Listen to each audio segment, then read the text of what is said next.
welcome once again to the Party of One podcast, the actual play RPG podcast where the gaming table is always set for two. I am your host as always, Jeff Stormer. This week on the show, I am joined by Craig Campbell for a game of Capers Covert. Craig is the owner of Nerdburger Games and the designer of Murders and Acquisitions, and Die Laughing, and most relevant to the purposes of this episode, Capers, a card-based role-playing game of Prohibition-era super-powered mobsters and criminals, which has spun off at this point into several period-specific setting expansions. First, there was Capers Noir, which updates the game into the 40s, and now Capers Covert, which takes the same super-powered heroes versus villains mentality and applies it to spy stories of the swinging 60s. Now, if you know me, you know how much I love spies. I wrote a whole role-playing game about them. They're a thing that is close to my heart. They're all over Party of One, so you know how excited I am to play superheroes and spies, and this is a lot of stuff that I love, and the episode was a ton of fun, and I cannot wait for you to hear it. Capers Covert is currently on Kickstarter. It has already funded the first day of it. It's going up for 3 more weeks. Go back it, make it happen, make it a reality. Go get your game and your expansions. It's super cool. I can't recommend it enough. Check the show notes for a link to Capers Covert and for more information about Nerdburger Games. And on that note, I think, why don't we go ahead and throw it over to me in the past so that he can get started with the show. Take it past me. Thanks, future me. This week, I am sitting down with Craig Campbell. Craig, thanks so much for coming on Party of One. Thanks for having me. I'm here on Party of One. Woohoo! I'm so excited. I appreciate your excitement. I am feeding off of your enthusiasm. It gets me jazzed up. I'm happy to have you on the show. Real quick though, before we dive in, why don't you take a moment, tell us about the game that we're playing this week, as well as anything else you've got going on that you might want the listeners at home to know about. Sure. My name's Craig Campbell. I'm the owner and lead designer at Nerdburger Games, and I've designed several role-playing games. The first one was called Murders and Acquisitions. I mean, it's still called that. It's not. It was. And that's out there, and that's kind of a really ridiculous tongue-in-cheek game about climbing up the office ladder, the corporate ladder, by whatever means necessary. Killing people, throwing them down elevator shafts, all that fun. Sure. And, the usual stuff. Yeah. And then I designed a game called Capers, and I'm doing. That game is essentially superpowered gangsters in the 1920s. So during the Prohibition era, you can play a gangster or you can play a law enforcement character, but you have superpowers, and it's the 20s, and it's kind of the romanticized version of the 20s, Right. It's the Untouchables, the movie, yeah. The 20s. Never mind the fact that these hell of a pitch. Yeah. Never mind the fact that these people were murdering thugs. We're going to play kind of the honor among thieves and kind of the cool aspect. Yeah. And then that game has multiple supplements that I came out with one called Capers Noir a little while back that kind of takes it from the 20s up to the 40s and makes it a crime noir story. The one we're going to be playing tonight is for a Kickstarter, in conjunction with the Kickstarter for Capers Covert, which takes it to the 1960s and takes that criminals and law enforcement with superpowers into the realm of kind of classic James Bond style super spy, super villain gadgets and all that sort of thing. I love it. I'm extremely excited. I feel like 60s spy stuff is extremely up my alley. Superheroes are a thing that I literally went to college for, so I feel pretty confident that this game is extremely my jam, and I could not be more excited to get into it. And then I made a game called Die Laughing, which is a GM-less kind of zero prep short play horror comedy game where everybody plays a character that's in a horror comedy movie, and everybody's going to die, and you just need to make it as funny as possible. That's a hell of a pitch. I feel like you know how to get it so that I go, yeah, all right, I'm in. You got me. Yeah, I've spent some time figuring out elevator pitches. It's a good skill to have. Yeah. It is a valuable skill to have. At which, speaking of, we're gonna engage in this actual play podcast focused on 2-player role-playing experiences. So let's go ahead and dive into the game. I'm feeling pretty much extremely ready to go. Sure. Okay, well, here's the first thing you need to know. This game doesn't use any dice. Put your dice away. Get rid of them. Perfect. You don't need a single one. You do, however, need a deck of playing cards, like a typical poker-style deck of playing cards with 2 jokers. I've got that in front of me. I've got we laid out, it's got the red joker and the black joker. You said that they need to be color delineated so that one is good and one is bad. We have our black joker is good and our red joker is bad. Okie dokie. And we'll get into how the system works in a little bit. But suffice it to say, Right. it's kind of like a little gambling game you'll be doing every time. It's a press your luck system. Feels very appropriate to the world, the James Bondian spy world. Yeah, well, and these characters are gambling with their lives whenever they're doing anything. The criminals are gambling with their lives. The law enforcement people are out there, risking themselves. So yeah, I feel like it's very appropriate. It was a lot of fun. It was a fun system to design too, because it was a challenge, and it revealed a lot of interesting things at the table that I hadn't really planned for. The basics of the game is your character will have 6 traits. Or do you want to start with a little bit? Start with a little bit about the character. Who's this character? Yeah. What are you thinking about playing before we get into the? So you threw me the list of superpowers to jump ahead a little bit, and so the superpowers that I ended up going with were a dimensional pocket. So, which immediately spoke to me as somebody that like steals things and has a space to store things. Admittedly, it's because I've been watching a lot of Lupin the Third lately, and so the idea of playing a thief was right up my alley. And then the other one, as I looked through the list of powers, I almost went alter form, but that felt a little bit obvious. So instead I went with hypnosis, and I kind of realized that feels very carnival, like huckster. Sure. So my character is Shanks Crookshaw. Shanks is a literal carnival barker. Shanks was a carnival con man, a card shark, a ace up the sleeve, literally, gambler and, con artist that ran afoul of the wrong people and has ended up, working with the government more so out of, hey, this is the easiest way to avoid getting the book thrown at me. And hey, you know what? If it means I get to pull off a con or two and, have some fun along the way, because I don't think it was ever really about money. It was just kind of about doing it because I was good at it and I wanted to show off a little bit. Sure. So this kind of gives me a new avenue for showing that I'm good at what I do and kind of putting myself over at people. Okay, sounds good. How about Got a little bit of a healthy ego. Sure. How about we say that he was? This is a he, yes. Yeah, he pronouns he his. Yeah, and here we go. Train going by. Sorry, everybody. Oh, you're good. City noises are going to happen. I am not closing my window today because it is the first time in a week that it is cool enough for me to have the window open. Sure. So listeners at home, I apologize for city noises. Okay, so let's say that you were Shanks was recruited into Oracle, which is the Office for Reconnaissance, Apprehension, and Cataloging of Lethal Entities. Which is to say, it's the government organization that keeps an eye out and kind of tries to catalog and apprehend when criminals, people that are capers. That is in the game capers. Somebody who has preternatural abilities that has superpowers is called a caper. Can I ask a question? Mm-hmm. From one person that wrote a ridiculous acronym organization to another, how long did it take? To come up with that one, I went through about 10 different words, like 5 or 6 letter words, before I found one that had a lot of good letters for things like reconnaissance and catalog, and office. That could have been organization, it could have been a lot of things. And then there's also, there's the bad guy organization that ran into the same kind of thing, where it took a while to come up with that. I mean, as somebody that spent a lot of time writing a game that required ridiculous acronyms, I nothing but respect. Well, you've noticed that capers is an acronym for for your traits. Charisma, agility, perception, expertise, resilience, and strength. And that's my little homage to Face Rip, to the old Marvel game.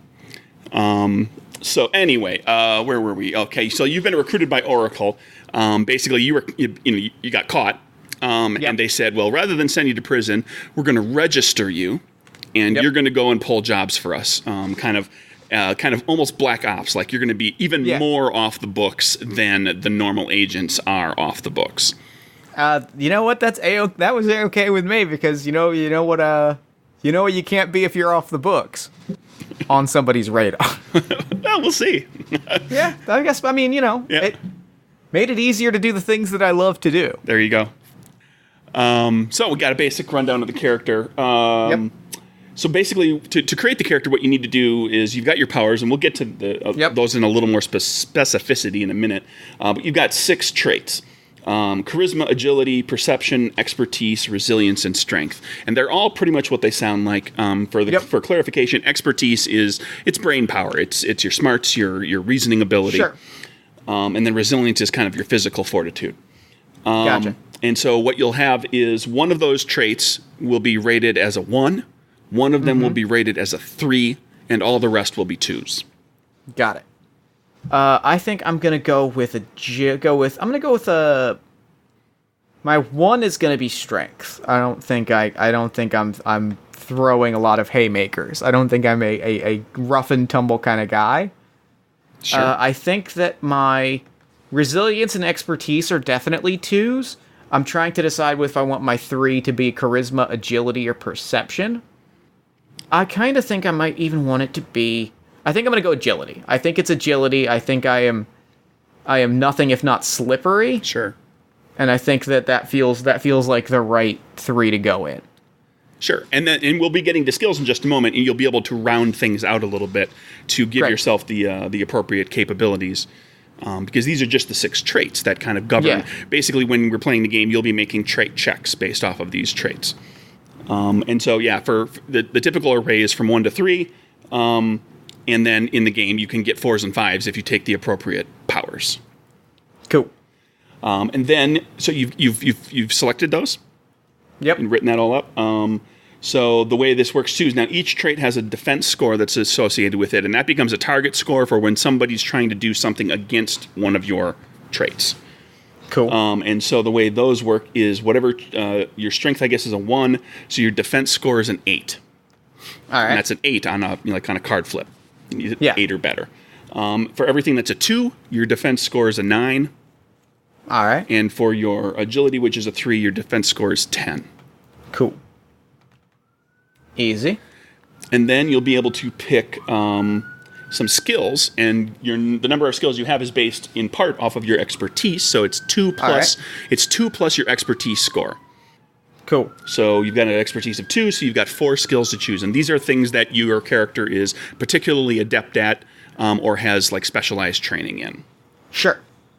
And you got a list of skills in front of you. Are you? Is that would that be in Covert or the? It'll be in the main book. I suppose we should point you to the room.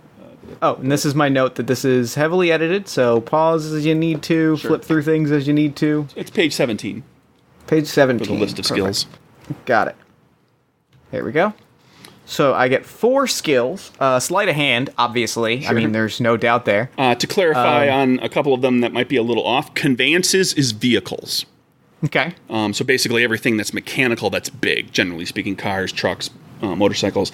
And then mechanicals is like smaller. That's mechanical and electrical and, as of the 60s, electronic devices. Got it. Makes sense. So it also includes things like locks. Sure. Simple. Okay. Well then, I think I want mechanicals. Yep. I think I want mechanical, sleight of hand, stealth, and I'm gonna go with diplomacy. Okay. As I'm assuming diplomacy is diplomacy kind of more specific, or is that more generally like making somebody like you? Well, you can do that via diplomacy or deception. Diplomacy is kind of focuses on your character is telling the truth, being honest, whereas deception is you might be crafting lies and making up alibis and things like that. Which brings me to a very valid character question that I think diplomacy is almost more interesting if I'm kind of upfront about, like, I like the idea of a thief that is upfront about, like, if you can catch me, right, I'll tell you how I did it. And it doesn't mean you can't be deceptive. It just means you'll be better at being diplomatic. I think there's a level of ego there that I find very exciting. So I think I'm going to go diplomacy. All right. Those are your 4 skills?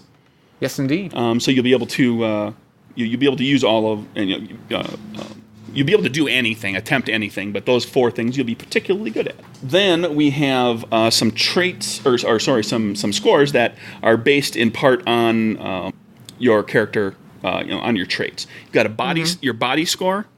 That's Yep. going to be the target score to hit you. That's going to be equal to your agility defense. All right. So And that's 10. It could be higher if you had the appropriate, if you had some powers or something that gave you Right. a bonus. Your mind score is equal to your perception defense. Great. So that's a 9. And that's the that's the ability that the mind is for when somebody tries to hit you with a mental power, or tries to affect you Sure. mentally.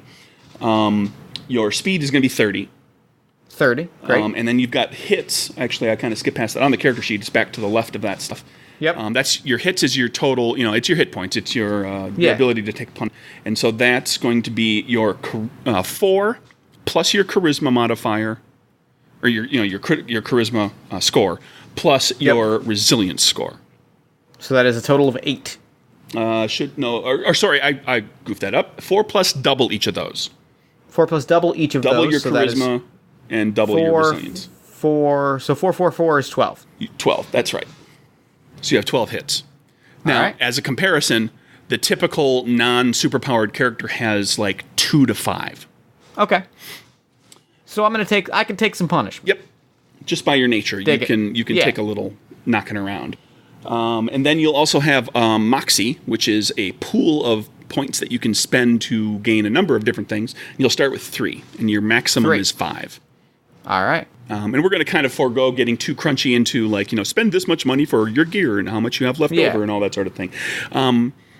We can let's hit a couple of things that we know your character is going to want to have, Right. and just assume that you've been able to afford these at this. Yeah. So I'm imagining whatever I wasn't given, whatever I couldn't afford, somebody gave me, and whatever somebody wouldn't give me, I stole. right, and we may feel if we don't think of something now and we're getting in the middle of the game and you say, well, would I have this, and we'll make the judgment call and say, yeah, it seems reasonable that you would have that, so we don't get bogged down right here. But I imagine you probably have a set of lockpicks. Yep. You have some other just kind of general thievery oriented things. You got a flashlight and. You've got your dimensional pocket to carry stuff to get out. So, and you also, you have the perfect way to be able to carry as much gear as you want to be able to carry. Yeah. Or I like that I have kind of a very large duffel bag of like illicit goods that I can use for crimes that I just like. Which feels very. I mean, I was talking about inspirations. That feels very Lupin to me. Of like, yep, here's my duffel bag. Here's my wire cutters, my flashlight, my gloves, my zip ties, all the things that I need to do what needs to be to get in and steal what needs to be gotten in and stolen. all part of a balanced thief. Yeah. And then what do we think about what kind of weapon would he typically carry? In general terms, we're just looking at like pistol, shotgun, rifle. Probably like a pistol and a knife, like something small, because I don't think that he, blows his way out of situations. So I feel like it's probably like maybe like a small pistol, like a really like, not so much like not a Dirty Harry, not a Dirty Harry, a little bit more than a Derringer, like something that will, Sure. Take somebody out, but not necessarily like blow their head off or kill them, brutally, but enough that if I need to shoot somebody in the side, I can knock them, take them out for the time being. Sure. Okay, so you've got a pistol. Yeah. And the pistol its damage is suit +1.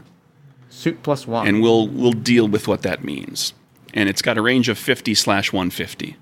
50. And a knife has a damage of color +1. Color +1. And a range of 20/60. All right. And so that's kind of short and long range, right? Yep. And we'll deal with the rest of it. Now, there's something in here too that I think for a short little thing that, like what we're doing today, we're not going to necessarily dive into because it's primarily used to reward characters for playing their character appropriately long term and kind of playing their personality. You also have an identity, a virtue, and a vice.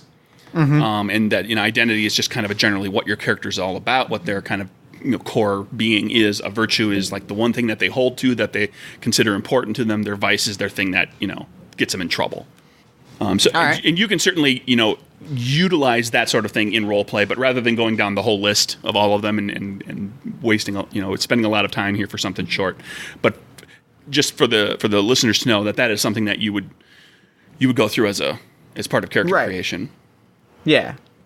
And it comes into play with regaining Moxie, for example. Real quick, I'm just looking through the list, and it feels pretty easy for me to kind of go, like, Sure. my identity is a rogue. Sure. My vice is, I mean, it's probably gambling. Like, that feels right. Sure. And, like, that feels right, especially as a con man's con man, going with gambling feels right. And also, and then we'll say, I kind of like loyal as a virtue. I like that maybe that's part of why I've stuck around instead of like trying to leave. Is like, I'm like, well, I told him I would be here. I told him I would do the job. So, God damn it if I'm not going to do the job. Oh, honor among thieves. You gave him your word. And plus, I mean, I have to prove to them that I'm the best there is. Oh, then I'm so arrogant. I'm changing my vice to arrogance because it feels very good if I'm just constantly kind of like putting my skills in the wrong moment or like flaunting things when I should not be. That feels right. Sure. All right. Okay, so then we have each of your powers, or your two powers, and each of them has a standard effect, and they have like there's an activation of what it takes to kind of utilize the power, and if it has a range, it's listed there. Those types of things, duration, and we'll deal with those kind of individually as we go. But basically, your dimensional pocket power, the standard effect is basically you have a pocket of extra dimensional space that follows you around that you can keep things in. You're the only person who can access it. Nobody can see into it, anything like that. And then you have, what was your other power? Hypnosis. Hypnosis, which allows you to do what it sounds like. You can basically, the standard effect allows you to hypnotize somebody. You can basically, kind of put them in a trance for the standard effect is for one round. There's ways to make it last longer. But what we need to do is with each of those, we need to figure out what boosts you have. And boosts in the game are whenever you have for your first rank in a power, you get 3 boosts, and then every rank that you take for that power later, you gain another boost. Mm-hmm. And boosts are things that make your powers cooler or more versatile, or they provide like some related kind of effect that's kind of in the ballpark of what that power is. Right. And so for your powers, you've got. I'm finding it in my book here real quick because I want to. Hypnosis. The amnesia boost allows you makes the person forget that they got hypnotized. The extend boost is the one that allows you to keep them hypnotized for a longer period of time. Extraction allows you to ask a question and they have to answer truthfully. Implant allows you to implant an idea or a false memory in there. Post-hypnotic, you can actually give them a trigger to do something. Mm-hmm. Range increases your range, and twin allows you to hypnotize 2 people at a time. So how many boosts do I get per power? You get 3. I think I want ranged, twin, and probably amnesia. I want ranged, twin, and amnesia. I want to be able to very quickly... I'm not too worried about... I don't need a lot of, like, incepting or taking things out. I think this is more so, like... I think I see this a little more as kind of my getaway card, for lack of a better term. Sure. This is my, hey, you never saw me here, and that's kind of as deeply in as I've gotten to it. I never really, like, I like the idea that maybe I could go deeper. I could maybe, like, go those things. Those could be boosts that I take later on, but I think this thief's kind of, like, look at the dangling watch is very much just like and when I snap my fingers, you never saw me here. And then I'm like, I disappear. Sure. As for my dimensional pocket, the options that I have are I can use an ally boost, which is somebody else. An object can appear in the hands of others within 30 feet.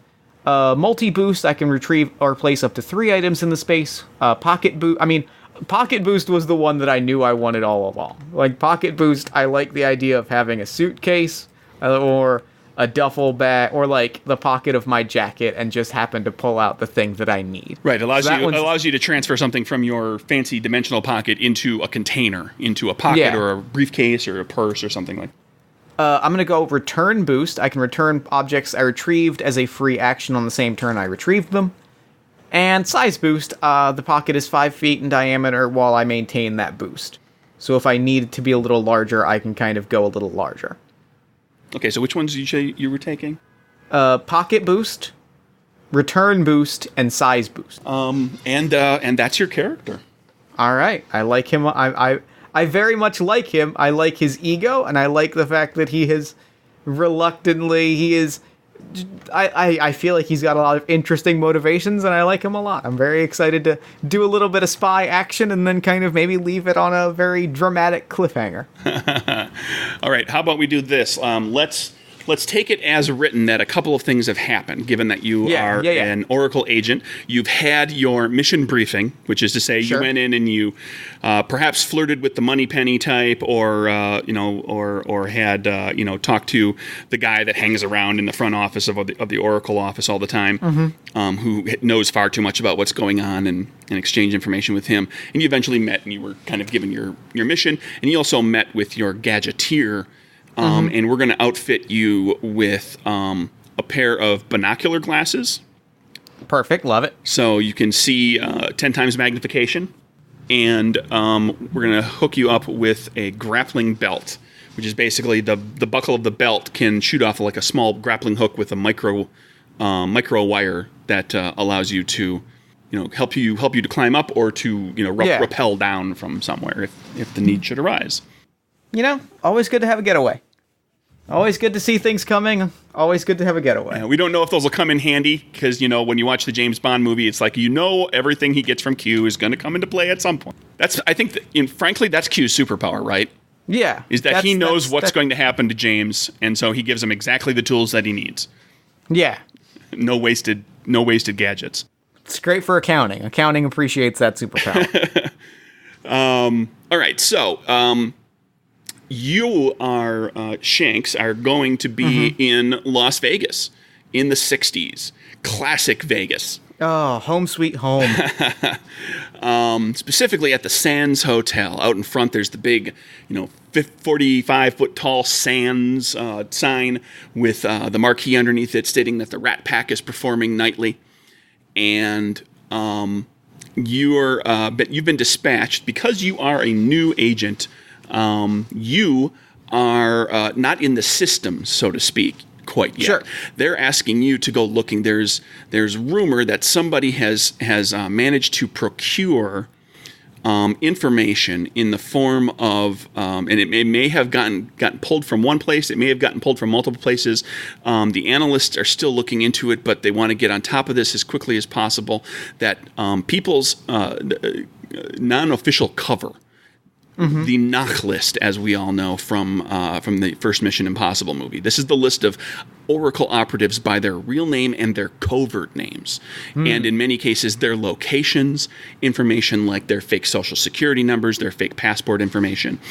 And this information may be in the wild, and you are being dispatched to investigate Anthony Toombs III.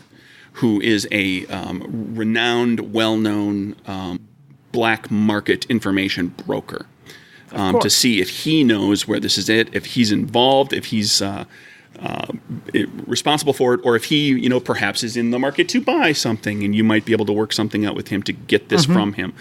And it's known that he spends a great deal of time at the Sands because he actually has like a permanent residence, essentially. He's purchased a suite on one of the upper floors, and he's there all the time. But it's hard to get to see him, so at this point, you're just at the Sands. Right. And given that you enjoy your gambling, even if it is not your full-on vice, you can still like it, right? I the thing is, I'm good at it, and I really like showing. There you go. I kind of need people to know, and that's, admittedly, it helps the mission a little bit because I can make myself very publicly known. I can make it very clear that I am here and that I am looking to interact with people.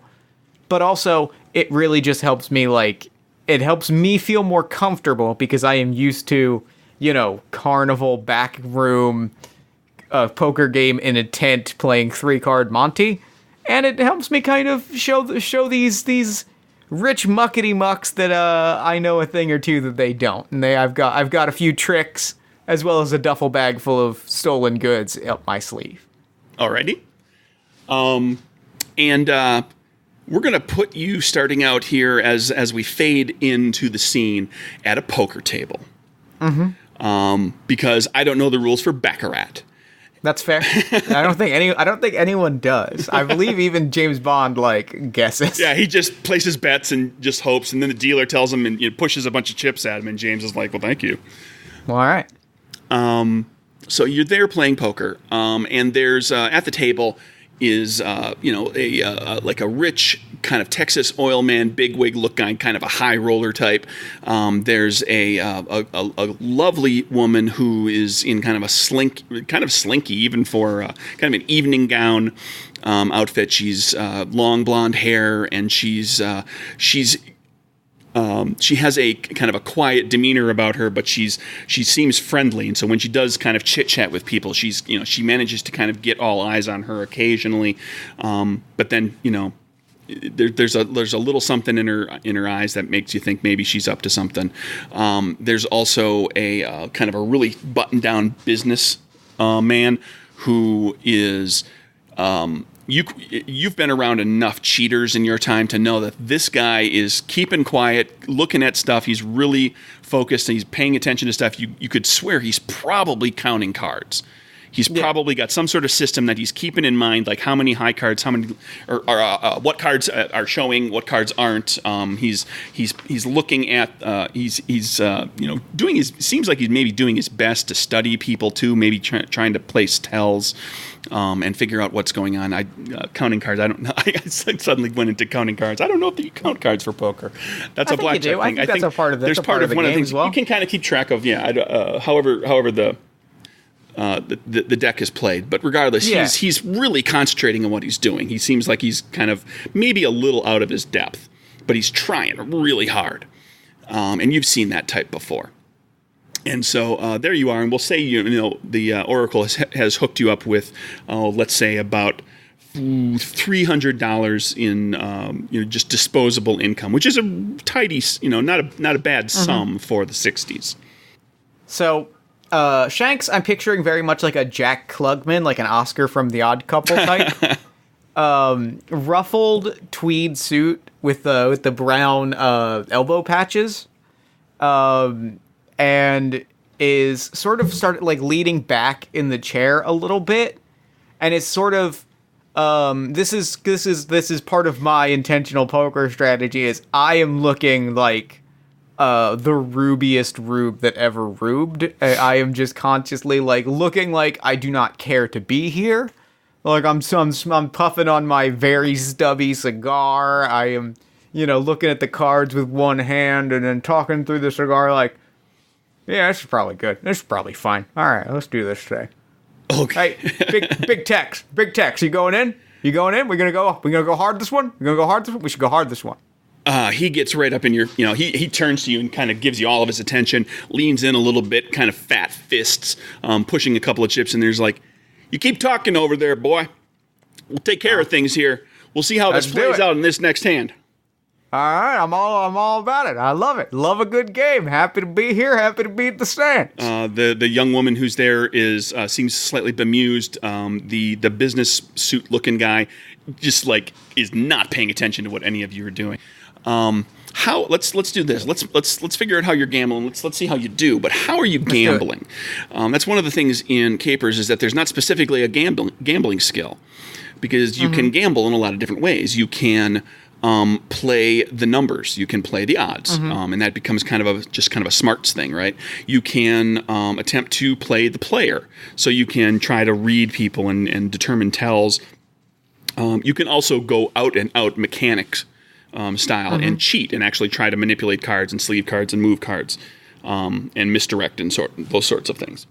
Or you can just suck it up and just play whatever you're dealt is what you're dealt, and you're not really trying. If you're not cheating, you're not playing.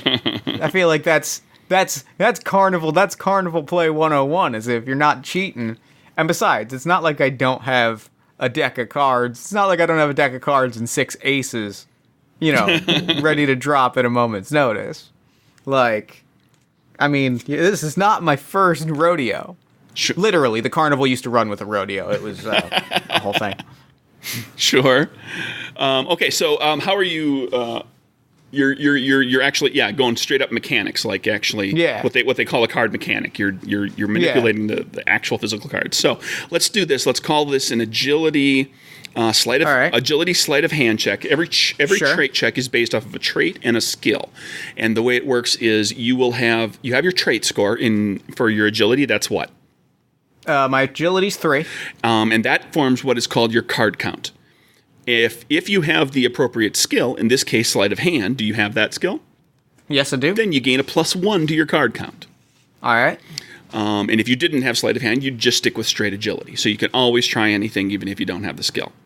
Sure. And you will be able to, in this case, have a card count of 4, which means that you can flip up to 4 cards, one at a time. Mm-hmm. And each time you flip the card, you will determine whether you're going to stick with that card or flip another one. And you can go up to 4. All right, and I assume high number is good from 1 to 10? The way it works is the pip value of the card, 2, 3, 4, all the way up to ace high, determines success versus failure. So there'll be a target score that you do not know, because that's part of the gamble. Mm-hmm. And the suit of the card determines the degree of success or failure. Okay. So, and it starts at clubs being the worst and goes alphabetically up. Diamonds, hearts to spades. Spades is always the best suit. So you might flip a very high card, but with clubs. So you're going to barely be successful, and there's going to be a complication that comes with that. Mm-hmm. Or if that's the case, then you might decide you want to flip another card and try to get a better, continue to get a successful card, but with a better suit so that you're more successful, but you risk failure in the process. Yeah. So I flipped the king of diamonds. Okay. King is very solid. Diamonds is okay. And I feel like for now, I think I'm actually going to stick with the king of diamonds. I don't necessarily need to pull off a lot of extra. It's more so, at this point, I'm more so just kind of establishing that I know what I'm doing, right? Like at this point, I'm playing the game to play the game and to fit in and to just kind of stand out enough that I get noticed and not enough to like draw attention or to get a specific set of eyes on me. Okay. You stick with that. You play your hand of cards. And you end up winning the hand, but none of the other bettors went in real heavy. The Texas guy went in with a little bit, so you won some money off of him. The other two kind of folded quickly, and the next hand starts, and they all start to everybody's getting dealt cards, and let's do one more. Yeah. So betting goes around, and I'm going to say this: we get to the point where. Very early, the young lady you see starts to. You've seen this in people that are kind of, this is kind of a tell you've seen with people before too. She's got a small stack of chips in front of her. She's almost like she's lining them up, getting ready to push them all in. Mm-hmm. So you feel like she's about to do something big. So my first card is the 9 of diamonds. I'm going to flip another card, and I think I am going to stick with the ace of spades. I think I'm going to stick with the ace of spades. Okay, you stick with the ace of spades. She does, in fact, go all in, and in order for you to stay in, you have to go all in and match her, her total that she put in there as well. So there's a lot of money in the pool. In the pot, and the Texas guy, he stuck with it for a little bit before she finally went all in. He dumped out. The business guy, like he actually gets up and like grabs his drink and walks away from the table as soon as things start to kind of get really big. Where are you going, Tex? Oh, No, Tex stuck around. The business guy decided this is. Oh, where you go, Shark? Typical Shark. He's gonna duck out the second it gets hot. Yeah, this guy just waves at you and just kind of has this look of like, oh. Man, that was a mistake. Walks away. And with ace of spades, in the game, an ace is high. Ace is always successful at what you're trying to do, so that's good. Spades is what's called, when you succeed with spades, it's called a boon, so you succeed even better. And with it being an ace is always a boon as well. So this is actually one of the best cards you could have flipped is the ace of spades. Mm-hmm. It's successful with 2 boons. So we're going to say the success and one of the boons basically is what got you a bunch of money. We're going to call it like another $100. Mm-hmm. And then you had another boon there that despite losing all of her money, the woman she doesn't throw herself at you by any means, but she seems to she kind of says, well played, sir, well played. And she seems impressed. And I think I'm like I rack it up, and then I kind of like give the gesture for like drinks and everything, and I tip way too much for the drinks that come, but like I'm just like, it's nothing, it's card tricks, honestly. If you played one hand, you played them all. It's and she introduces herself as Crystal Conway, holds her hand out. Crystal, they call me Shanks. A damn fine pleasure to meet you. She shakes your hand. She produces a cigarette from a silver cigarette case, because it's the 60s, you can smoke everywhere. And she kind of gets up with the cigarette between her lips and looks to you expectantly. I flip out a very ugly lighter, like not a cool lighter, but I flick it and it doesn't light at first, so I gotta flick it a few more times and then I light it. Because, the lighter fluid's a little low, so it takes a few shots, but I do eventually light it. Shik, shik, shik. And then it goes, right? It'll get there eventually. It's all takes good. a draw off the cigarette. And let's do a perception insight check on your part. Okay. She just lost a bunch of money to you, but she's being awfully friendly. That's a little out of the ordinary. You're used to like trying to see like, wonder what she's up to. Insight is kind of figuring out a person's intentions. So that's going to be a 2-card flip with no two cards. I'm going to flip. The first one is the Queen of Diamonds, and I don't feel like the odds are very good that I'm going to do better than that. Well, here, I'm going to throw this out there so we can show off the system a little bit. One of the things that you can spend Moxie on, actually, there's two things that might help you. One is if you were to flip another card and not do too well, you can spend a Moxie to get another card. Okay. You can also spend a Moxie to recall one of the cards that you previously passed on for this trait check. So you could gamble to try to get something with a boon to do extra well, and if it doesn't quite make it, you could always flip another card, or you could spend by spending a Moxie, or you could spend a Moxie to go back to that queen and take that.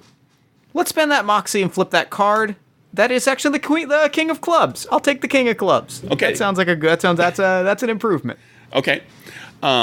King is better. Right? Is it? No, wait. You're right. No, wait. Clubs is worse. Clubs is a bad suit. What it works is if it's successful with clubs, you succeed, but there's a complication of some sort.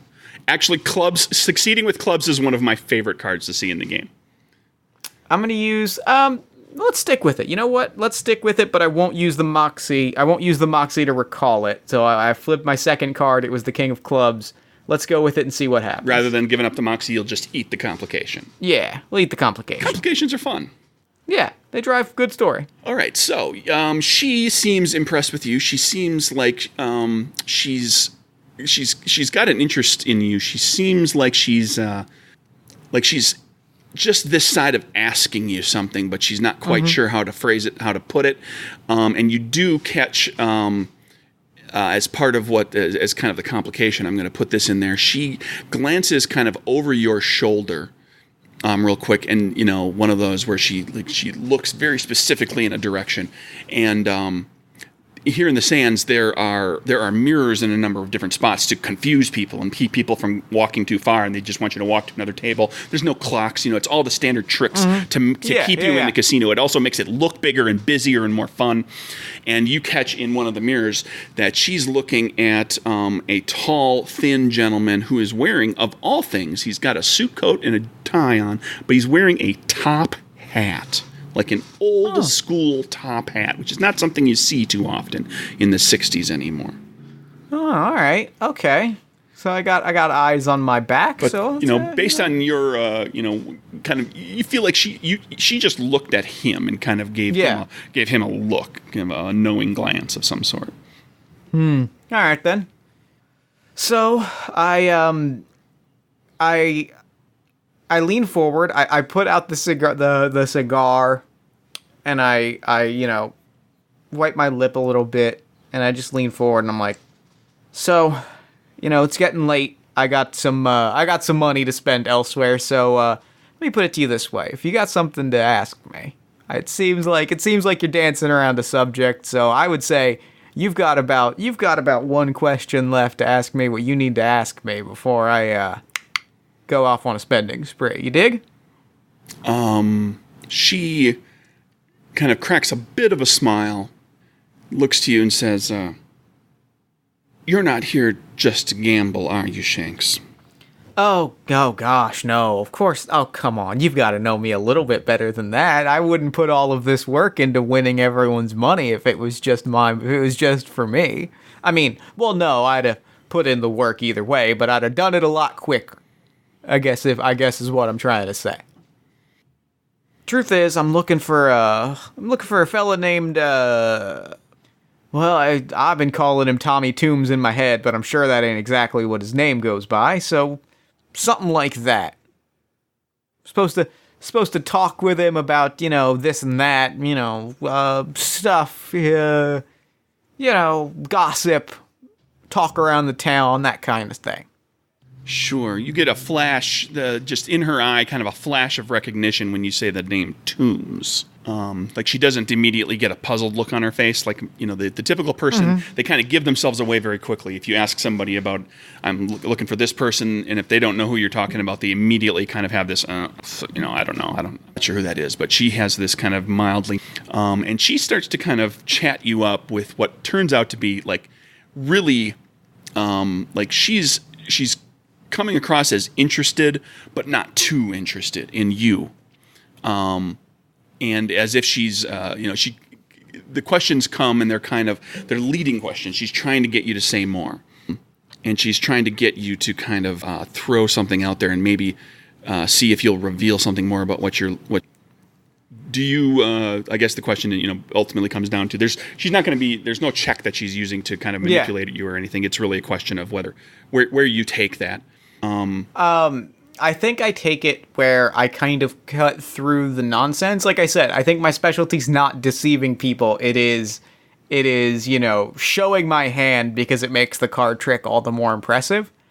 So I just kind of say, like, listen, I got business. That's really as much as I feel like I can say. If you and your friend in the top hat want to, know something and want to take me somewhere, great.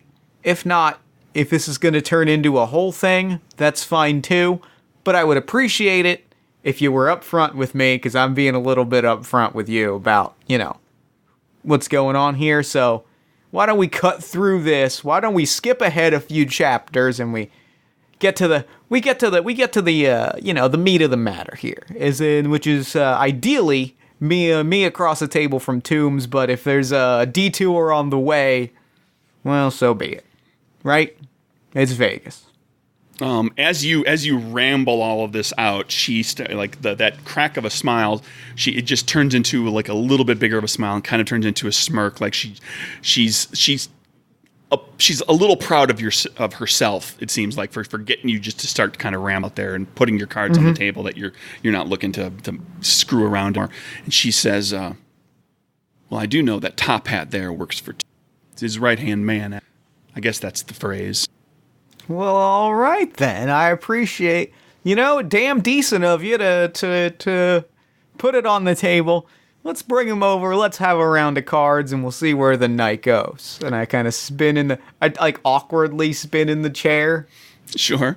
You spin around and you look and you see that Top Hat has started to walk away, and he's headed like right toward the elevator bank. He has no line of sight to you, but he's heading to the elevators. All right then. Well, I guess I got a meeting with this fella. It seems like he's not exactly in the mood for gin rummy. Go fish. So I should probably go grab him and see where he's headed.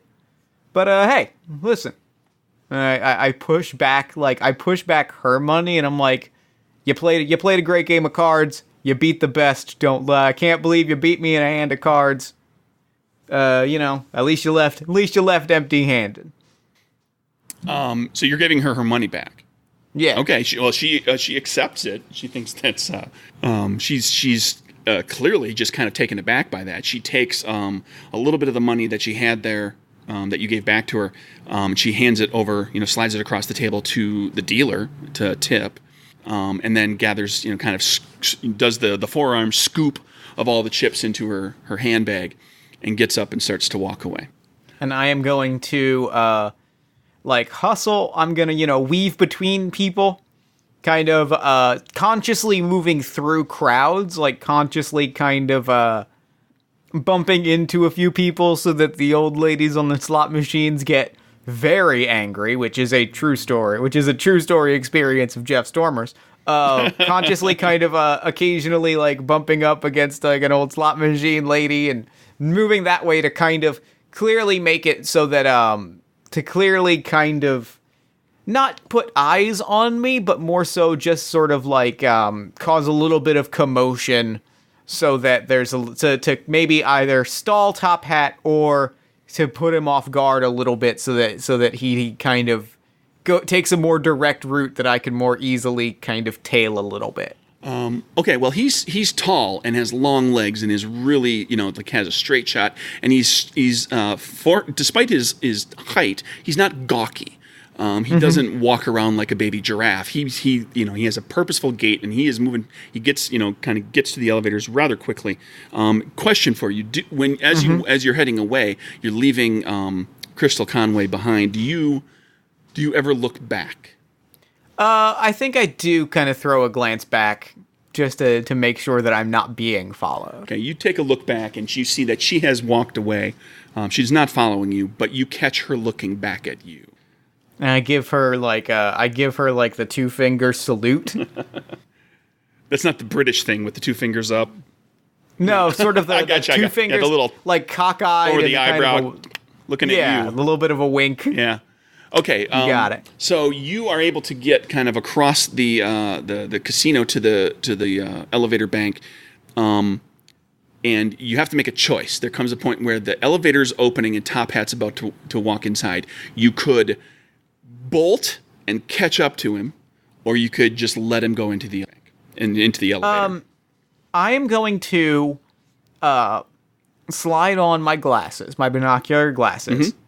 As the doors are closing, let the elevator door close, but I'm going to kind of consciously watch very carefully, keep my, pay attention to see if I can spot the button that he pushes or the key that he turns or what he does on the elevator that I might mirror it on the next elevator comes. Okay. You see him, he lets a couple of people off the elevator. He gets on the elevator. As best you can tell, there's no one else on the elevator.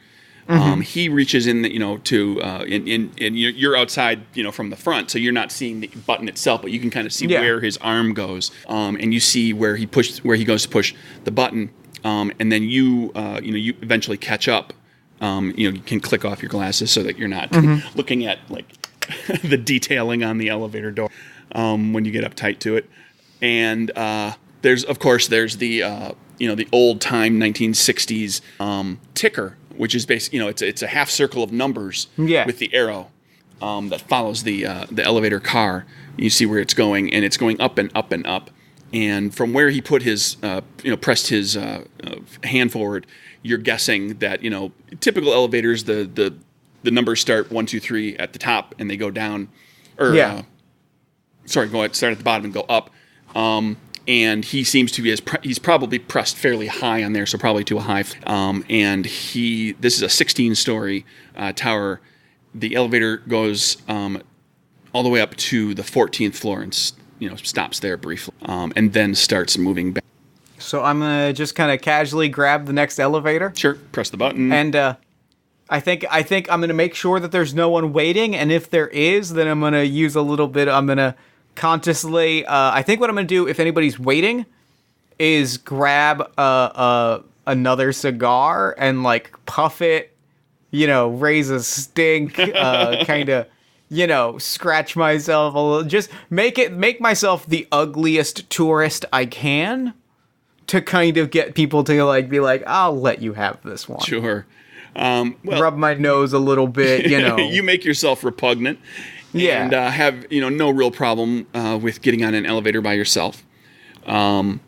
And a lot of big yawns. yeah. You look at the elevator buttons inside, and sure enough, the numbers are the higher numbers on the top. So it seems fairly likely that he pressed 4. Let's head to lucky number 14. All right, so you go up to 14, which is actually the 13th floor because there is no floor numbered 13. And you get off the elevator and you see, there's the corridor stretches out in 2 directions, and the Sands Tower is this big circular thing. So like you're going to be like the corridor is going to walk in a circle. And there's going to be like service areas and janitor closets and storage and stuff like that, kind of in the middle along with the elevator bank and stairwells, and then the rooms are all the way around the outside of the circle. And you get out of the elevator, you look both directions. There's nobody, but it's the Sands. It's a nice hotel casino. So there's like the little end table with flowers on it, and there's little paintings and things, and there's all the rooms with the really fancy placard of what the room. But you don't see anybody here, and certainly not Top Hat. All is quiet on the floor. But then again, you can only see about a quarter of the floor. Right. Well, I think what I'm going to do, and I'm going to make 110% sure that there's no one around. And then what I'm going to do, I'm going to reach into my dimensional pocket. Okay. I'm going to pull out my glove, my leather glove, my sleek driving glove. Sure. Italian racing gloves. Of course. Leather-esque. Okay, gotcha. I'm going to pull out my The gloves are leather-esque, but the stethoscope is medical quality. Okay. And I'm gonna start putting it to doors and walls, and just periodically kind of stop, put it to a wall, see if I hear anything. Do a little bit of of seeing if I pick up any conversations, if I hear anything as I kind of casually wander the halls, listening at the doors with a stethoscope. Yeah. Okay. Old thief trick. Sure. You start walking around. You hit a door. You don't really hear anything inside. You hit a door inside. You get to the third door and you start listening. And at that moment, you hear footsteps from up ahead of you, and a gentleman dressed in what appears like he's in jacket and tie. But the jacket, it's not the jacket matches the pants, but it's not like it doesn't scream suit. Like this was probably these pants and this jacket were matched to look as close as possible. They weren't probably purchased together, but he's got the look of like somebody who's kind of well put together, and he's got a badge stuck onto his the lapel pocket of the jacket. It doesn't look like any police badge that you've seen in Las Vegas. You get the feeling that it's a security badge of some sort. And he walks over to the next door that you were about to go to, and stands in front of it, and just like takes up watch, like just stops, and he's got his back to the door. He's looking straight forward, and every so often he looks to the left and he sees you. And as he's coming around like this, are you doing anything with the stethoscope, or are you just happily listening at the door? I think the stethoscope. So I think what happens is 2 things. I think the stethoscope and the gloves immediately go back in the pocket, right? Like I have my return boost so you for can the go dimensional pocket. So they all kind three of them go right back in the pocket immediately. Yeah, they just and then I think what then comes out of the pocket is I just had to do a little bit of research to make sure that these things existed in the 60s. And not only did they exist, but they were particularly unpopular, which means that this works very well. I pull out a child's yo-yo. Okay. And I'm just, I walk by, and I'm doing, Cat's Cradle. I'm doing all of the cooler, walking the dog. And I kind of stop. And I turn, and I'm like, hey, Badgie, name a trick, real quick. He, his facial expression does not change. He still looks like mildly irritated, just like it when he first set up in front. And he just kind of looks at you. Oh, come on. You gotta, come on. I'm just, it's late. I'm bored. I lost a bunch of money. Name me a trick. He points down the hall in the direction you were headed. All right, I'm going to do one trick for you. All right, one trick. You seem like you could use some entertainment. And this is when I start. I do it. I hit it. I do like a cat's cradle or a. I don't know that many yo-yo tricks, admittedly. Sure. So I do one, and I kind of just let it. I do. So I do the Ouroboros. There you go. And I let the yo-yo dangle for a second, and I'm just like, eh, and then the yo-yo dangles from side to side, and it drifts from side to side in a very hypnotic pattern. Oh, look at you. And I'm like, look at it, what do you think? He's looking. Are you actually using hypnosis? I am actually using my hypnosis. Okay. Which I think is tied to my yo-yos. Okay. Okay, well, here's what we've got going on. And all right. You can make, for hypnosis, you make a charisma willpower check. All right. And your target is going to be his mind score. All right.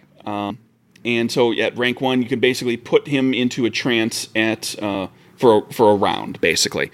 And so you did not. I do not have willpower, so it is going to be 2 charisma. Right, you did not take the extend boost, so you can technically keep him in a trance for an extended period, but you have to make the check every turn. Like you have to keep hypnotizing. If you had the extend boost, you could hypnotize him one time, and then you could maintain that boost to keep him hypnotized longer. So I am going to go for the hypnosis. So that's going to be a 2-card flip. Mm-hmm. I drew the 8 of spades. I think I'm gonna take my other flip, and then if I need to use a moxie to recall it, I think I will. Okay. The King of Hearts, higher score, slightly worse outcome. I think I'm gonna go with it. It's not a complication. It's not a bad outcome. It's not quite as good as the spades would have been, but I want the higher result. Sure. Okay. Well, you've got him now. Tell me, you have like this fancy little thing you did where you use the yo-yo as for your hypnosis. But when in the game, most of the powers generally have some sort of calling card to them. There's something spectacular. So with hypnosis, it's often like it might be a sound that gets created, like a drone, or your eyes might glow, or like what's the thing that makes it like ridiculously clear that you're using a power, because that's what's important for amnesia too, is like he's going to forget that ever happened if you were to ever use the amnesia boost. I think that the yo-yo starts like flashing and whirring as if it were a mechanical yo-yo that has not been invented yet. Sure. And it's like the flashing lights and the whirring and like the dancing of the yo-yo, like it starts dancing and kind of like almost.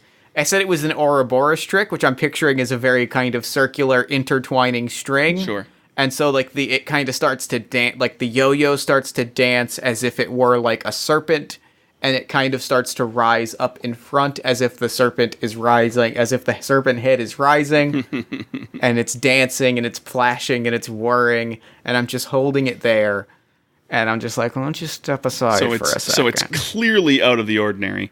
Yeah. It has started to do things that a yo-yo cannot physically do, and starts flashing and whirling as if it were a device that is years away from being invented in the 1960s. Now, here's the thing. You did not take any of the boost that allows you to actually make him do anything, but he just kind of stands there and doesn't react to you, just stands quietly.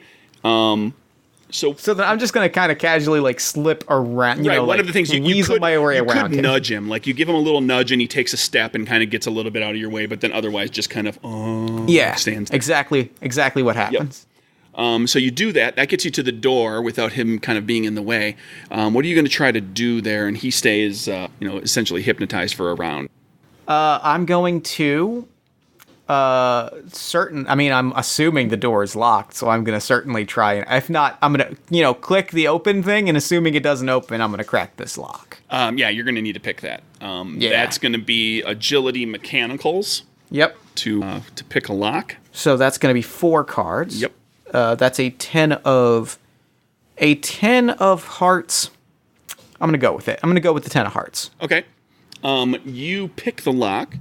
And this fella starts to realize, this is like, his next round, so to speak. Yeah. Even though we're not in any sort of initiative here. And he kind of starts to come out of his daze. Did you want to kind of snap him back into that daze for a second?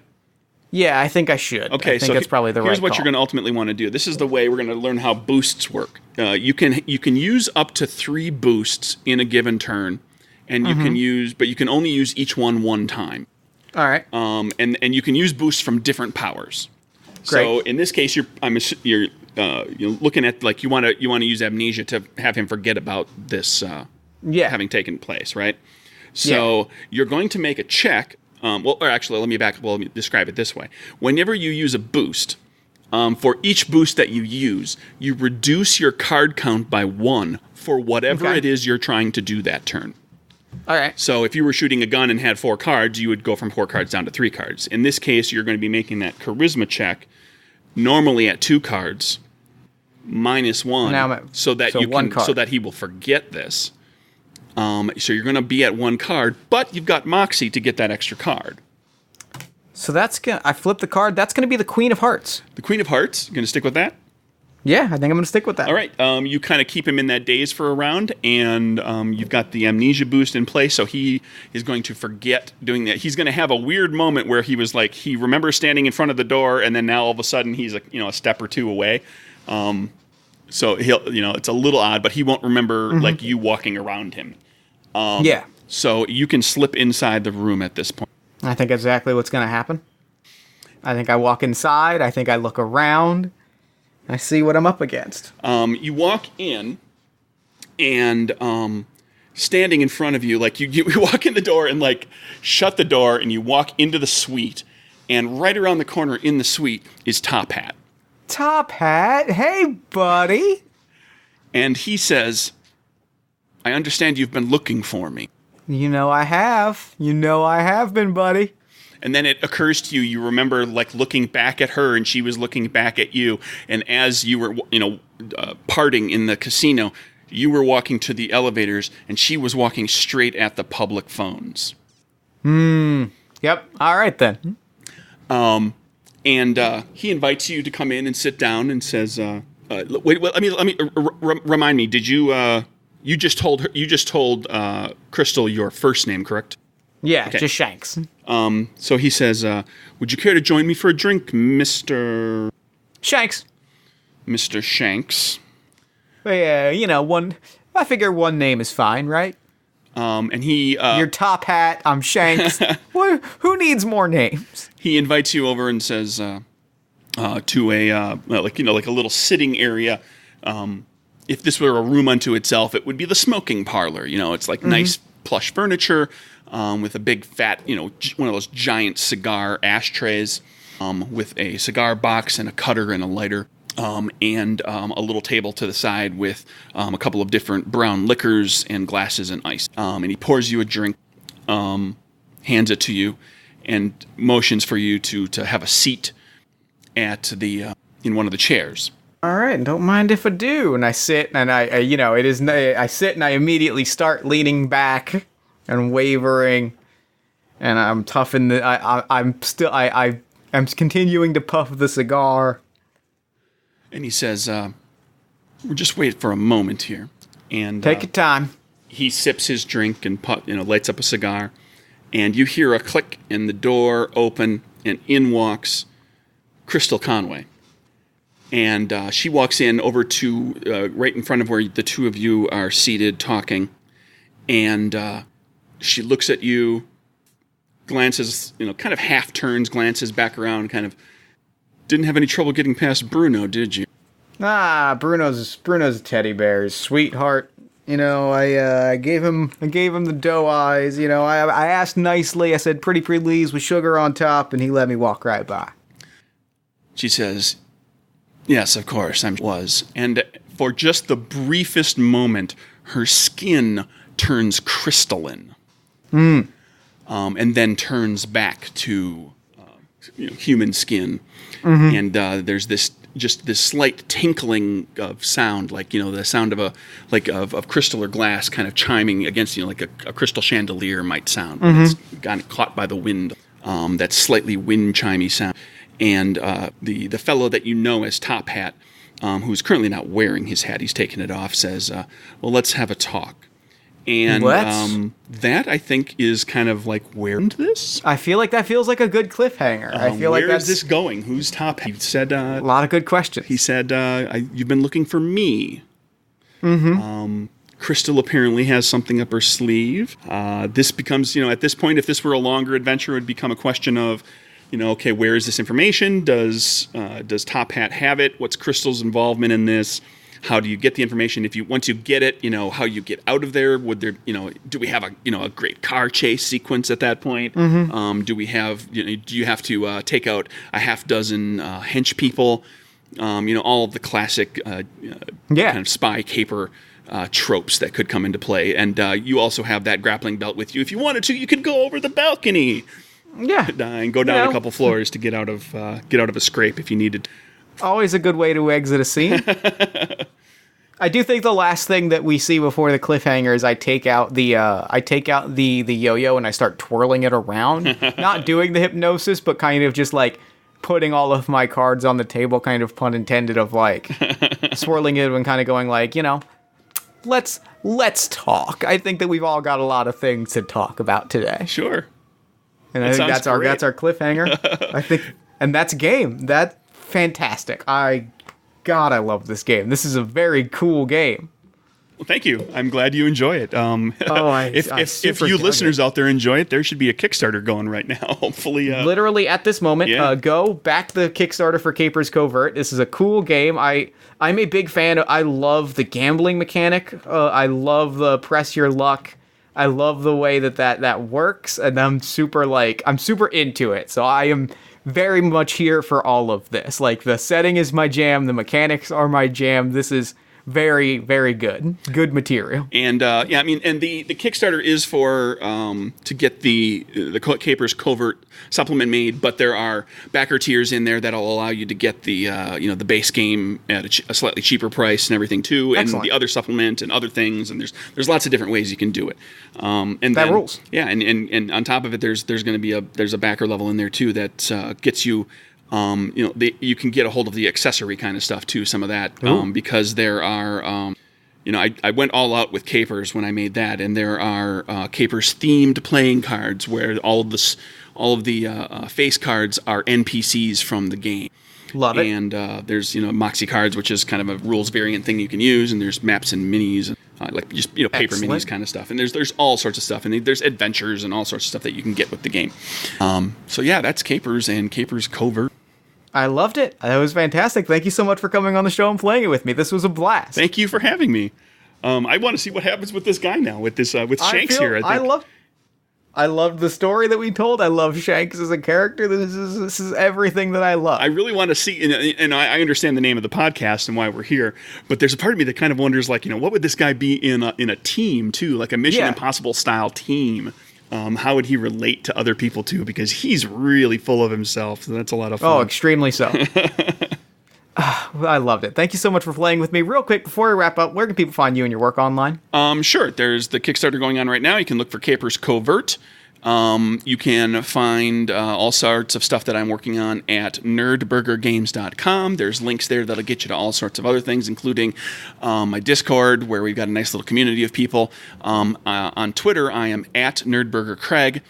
And that's me. I'm on the internet in a bunch of places. Love it. I mean, same. So I feel you. Well, Craig, thank you so much for coming on the show. This was a blast. And for now, I'm going to throw it over to me in the future so that he can wrap up with the show. Take it, future me. Thanks, past me. And thanks again, Craig, for coming onto the show. That game was so good. I'm telling you, I love superheroes, I love spies, I love card-based role-playing games. There's a lot of stuff I love, and this pretty much hit all of my boxes.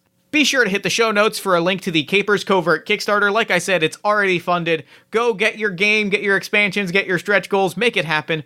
And be sure to follow Craig on Twitter at NerdburgerCraig. Then while you're on Twitter, follow us at Party of One Pod. Then like the show on Facebook at facebook.com/PartyOfOnePodcast. If you enjoy the show, consider leaving us a nice iTunes, Podchaser, Podbean, wherever you listen to podcasts. Leave us a nice review, leave us a nice rating.